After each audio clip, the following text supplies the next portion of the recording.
This video will give you an overview of how to create field names and field boundaries in the AgLeader SMS Basic or SMS Advanced products. As a background, SMS was set up primarily to read files from a host of industry brands, whether it's AgLeader or John Deere or Case or any of the common monitors and controllers on the market. SMS is designed to pull in data from those machines and create the grower name, farm name, and field name from that. In our companion document, we did discuss that we can go into the Tools Management Item Editor and create grower names, farm names, and field names in the system, but nothing will show up on the left-hand panel management tree until a map is associated with those names. If you are starting from scratch in SMS and you wish to start drawing boundaries, we can bring in a piece of world imagery to start with by going to the file, download imagery from internet, and either enter a long lat location using decimal degrees or a user location where you would simply enter a name of a nearby location and have SMS find a suitable chunk of imagery that you can then view and bring into the system. If you had not previously connected names, a grower name, farm name, or field names, you would simply add new and create the grower name, the farm name, and the field name that was associated with. If you have created, then you can use a pick list in which to bring in that piece of information and accept it into the program. Once that initial piece of imagery is in the program, you can highlight the image. It always shows a preview map in the lower left-hand side. Create new map brings it into our main map space, and all of the tools that we need to create a new boundary or navigate, zoom in, zoom out, are icons above the map window. If you hover a map, it will show you what each of those icons means. The last one, if you drop down and choose New Boundary Layer, that would allow you to open an actual editing window. And the cool thing about an editing window is if we make any mistakes or are unhappy with our drawing of the field boundary, we can close and not save what we are doing. From the left-hand menu, we choose Add Polygon. We go over to the field of interest, and using our left mouse to anchor the first point, we will then click points around the perimeter, and as we turn corners we have to make some points closer together by clicking around a curve. And while this is an initial sketch, we know that we can always go and fine-tune or edit our initial drawing to make it even better. I'm now right-clicking to stop the drawing process, and you will see the line with all of the interconnecting points that we have created. From the left-hand menu, we can then select and choose this little select rectangle that allows us to zoom in and just draw a little box around one of the points to drag it into a better position. Select, then hold your mouse and drag it into a better position.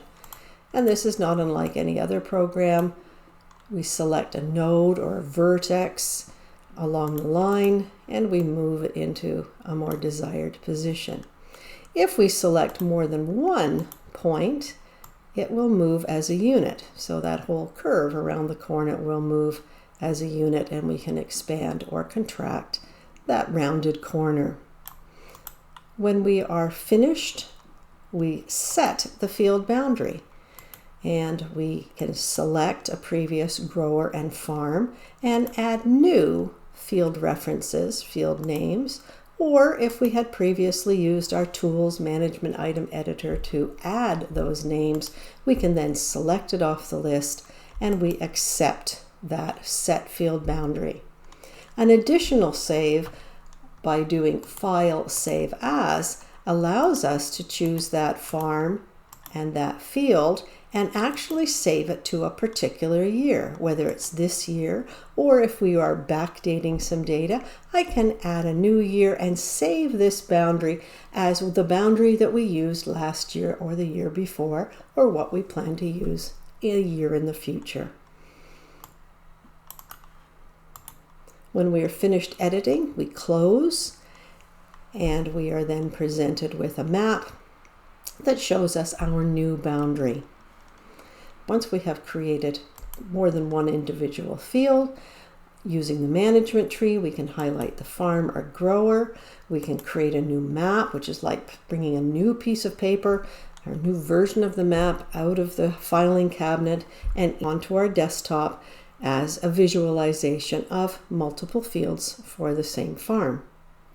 As we grow our digital farm, we can bring over single maps, create new maps so that we're looking at just one, or we can go to the farm level and create new map, and that brings it out as a multi-field unit.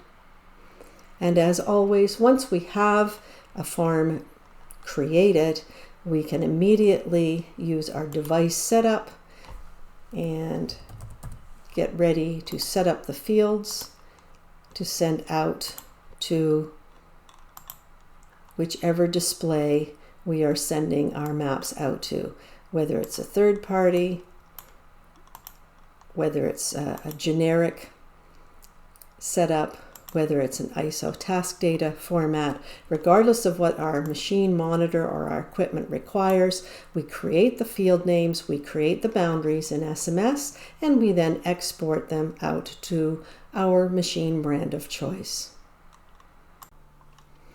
It is worth noting that other than that very first imagery download where we have to do file download imagery from internet, as soon as we have even one map, even one point map to work with, we now have a spatial reference, and SMS knows where to find the region. And if we are creating maps anywhere else, we can then zoom using the full capabilities of a Google Earth background to then drop down and say new boundary layer, open an editing window, select our drawing tool, create our field perimeter drawing, and then set a new field boundary, including adding a new grower,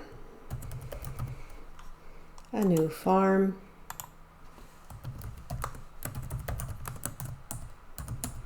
and any new fields for that grower.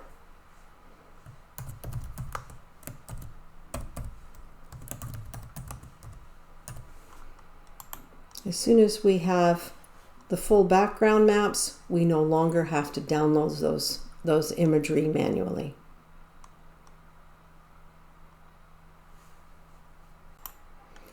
As with all software, when you want to know more about the different functions, we have an extensive help topics that you can use and links to a number of on-screen videos that take you into more detail about the other features of the program.